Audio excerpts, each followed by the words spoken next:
Hey guys, I just want to touch base on some stuff for season 23. This is the first time I've really considered doing this, but most of us don't like to read, and the Constitution tends to be the longest piece of documentation we have on the website that requires you to read. So I'm going to go over Article 3. This is version 1. This is pretty much all the suggestions you guys made in regards to changes you'd like to see implemented for season 23. We're going to go over this, and then I'm going to post it all with the video, so you can either read through it or you can watch the video, whatever you decide to do. Article 2 hasn't really had any suggestions or any changes, so as of right now it's going to be status quo. I will have the BOG review it for any wording issues, so on and so forth. Same with Article 4, no real changes to the rulebook have been suggested or recommended. We definitely will just have some wording upgrades in that as well. So Article 3 will be our big change for the season. So as we scroll through this, I'm just going to go over some stuff that's important for you guys to know. So no changes in signups. The only thing we really put here is that it starts during the playoffs. Then obviously based on player statuses and stuff, that kind of changes who's eligible for what. What level of league, of course. And of course, we're still allowing players who sign up late after bidding to be randomly assigned and so on. No changes to the salary cap. No changes that really counts toward the cap. But one question that kind of came up, which is bottom line, is when a player's on IR, their salary will count towards their team. So I'm on Philadelphia, I go on IR, my $1 million as I'm on IR still is part of Philadelphia's salary cap.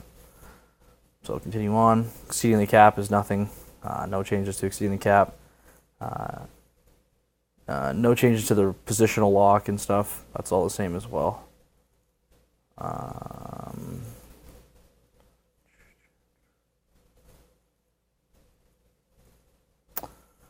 Nothing, no changes to the bidding process. One thing I will let you guys do know is I'm looking to do CHL bidding again this season, but in order to do it, I've asked Triz to put in the ability for me to change the timer. So we're going to experiment with maybe like a 6 or 8 hour bidding timer for CHL. So that may be something we can explore down the road if you guys want to speed up bidding and have a quicker bidding process to get more games in. That's something we can explore in future seasons as well. No real bidding, no bidding restrictions have really changed either. Contracts, a little bit of contract changing here. I've implemented the old VHL formula for the NHL.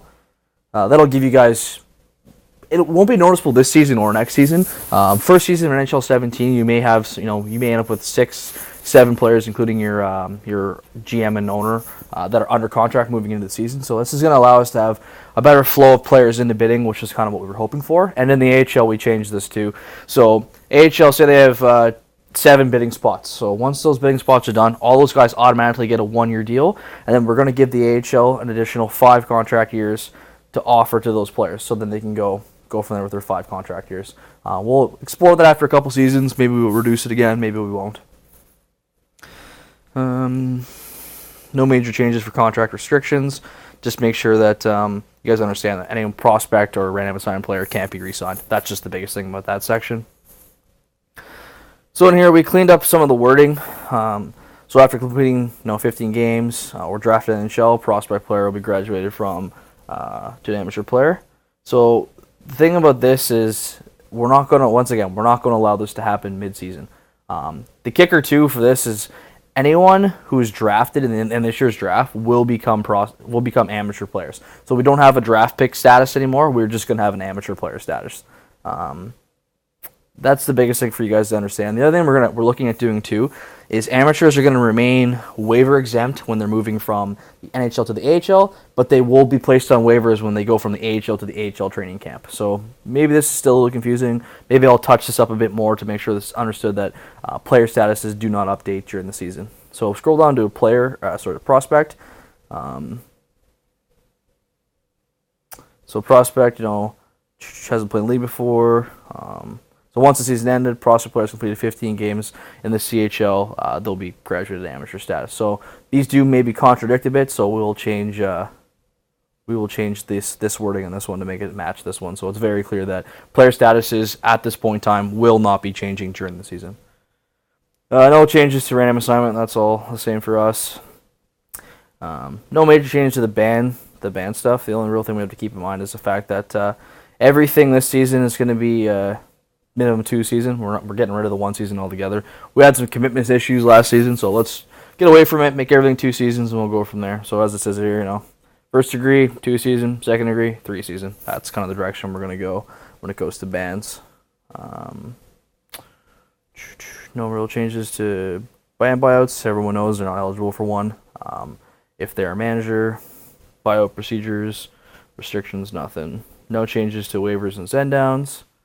What's going to probably happen with send-downs is the wording of conditional waivers may change a little bit to make it very obvious that once round 1 of the playoffs begins, rosters will be locked. All transactions will be null and void, will be locked at the start of the playoffs. This is to kind of avoid the whole amateur movement, so on and so forth, that we saw last season. That there were some issues. So the only transaction we will allow during the playoffs will be call-ups after a player has been removed or banned from the league. No changes to putting a player on waiver. No changes on claiming a player off waiver. That's all the same. We still have to make claims with the intent of playing the player. Waiver restrictions, no major changes. So we put the new owner player contract opt-out. So that's for all you guys that are taking over ownership. You will be given the ability to drop 2 players from your roster into bidding. No cap applied. So we added that in there for this season as well too. No changes to call-ups. Full-time call-ups. Full-time call-up restrictions. That's all the same. So the only change that you'll see here is you guys still have the ability to request to put a player on IR. I've completely removed the ability for a player to do that on their own. So that's going to kind of fix that issue where players were kind of fucking off for the end of the season so they could just go on IR. And as you'll notice, there is no temporary call-up. Temporary call-ups are gone. We've had so many issues with those in the past couple seasons that they're completely gone. So in compensation for that, we are allowing you guys to ECU a player for 3 times a week, maximum, also for a maximum of 8 times per season. This is the direction we've gone with ECUs right now. That's going to give you the ability to use a player for 3 times in a week if a player is in IR, but it's also going to give you the ability to be a little more flexible in who's going to play. It also is beneficial to the players because not only do they can play double the game, so they can play in the NHL and in the AHL for an example. The only thing that you guys need to keep in mind is we're not going to change anything for the playoffs. So in the playoffs, players will still only be eligible to ECU 1 game per round.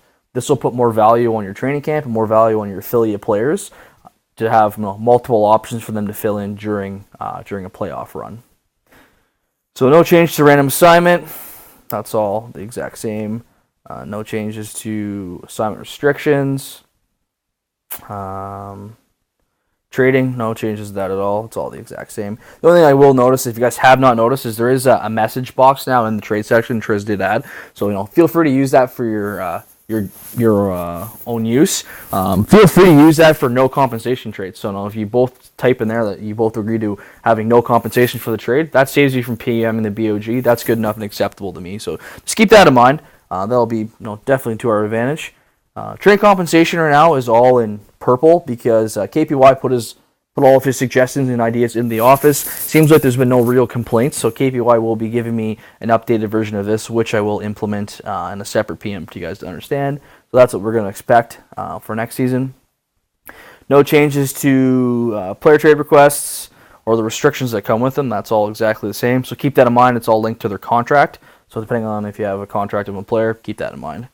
No changes to re-signs, but states here as well. Any prospect player or player who is randomly signed and eligible for re-sign. So just keep that in mind. A little more clear wording. There was a random veteran used off and on, so keep that in mind. Off-season trades, it's open right now. Don't worry about that. It's all good to go.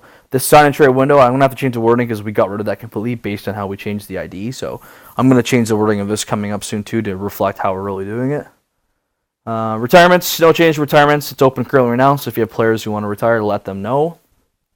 Management selection. So I looked at the voting. This looks like this isn't going to change. So this stipulation has not received a seasonal ban will remain in for season 23. If we want to bring it back to the table at the end of season 23, by all means, we can do that as well. RFA. The only change to RFA is we are going to implement Plimmy's system. That's all right here. These are the contracts. This is how it's going to go for picks, so on and so forth. Pretty valid stuff. The only thing to really keep in mind, this is a great suggestion that came up from another owner, was in situations where teams have multiple draft picks from different organizations, the pick or picks that will be sent as compensation will be the lowest seed pick or picks. So if you have three of your own, and then you have like the second overall pick. That second overall pick will more likely be used as compensation. That wording's in there just in case. As of right now, I'm not 100% sure if the season 22 picks will be used for compensation or the season 23 picks will be used as compensation. As soon as Triz wipes the rosters, the draft picks will wipe as well. So I'm assuming that whenever he does that, once the re-sign window is over, that is when the compensation can be issued. I'm more of a fan of using season 23 draft picks because it'll be fair. All 30 teams will have 3 picks. Nothing will be traded, hopefully, at that time. So it kind of puts you guys all on the same playing field. Since this is a brand new rule and we are implementing it right now, it would make sense to me to use season 23 picks. So by all means, in the comment section below, if you have anything to say about this, please give your 2 cents. This is all good to go as well too. No major changes. This I can probably remove. How it's going to go right now is what I'm thinking is all prospect players in the league will become draft eligible. I've requested that Triz post the draft list, all the prospect players, but also showing how many games played they've had in the CHL. Therefore, if we see a team picks up and drafts a player in the draft that has 1 or 2 or 0 games in the CHL and he's picked up in the first round of the NHL draft, that will give us a red flag that, hey, maybe this is a second tag we need to consider. This will also, how it's going to work then is drafted players become amateur players. It gives you on a 2-season contract. So it gives them the waiver exemption like draft picks always had. Undrafted prospects that have the 15-game marker will become amateurs entered in NHL bidding. Prospect players who do not meet the 15-game requirement will remain prospects, therefore will end up back in CHL bidding for next season, hoping to get their 15 games in. It's kind of another deterrent for second tags because it's if you don't complete your games and you are not drafted, you will not proceed past the CHL. This was a request from the CHL GMs as well, so it's something we're going to implement for sure. And then the draft process, we are implementing obviously the new draft procedure, to where the first and second pick will have first, second, and third round pick are in the draft lottery. So I just have to tweak this just a little bit to make that reflect what our results are going to be for the draft lottery. So that's in a nutshell Article 3. I'm going to post this to read and review, so please give it a read. Maybe there might be some wording and some things we can clear up before the season starts to save us all a headache. If you have any comments or questions, of course, this is an open thread, so please use this to our advantage and take this time now to review this and make sure this is functioning properly for next season. And thank you for your time.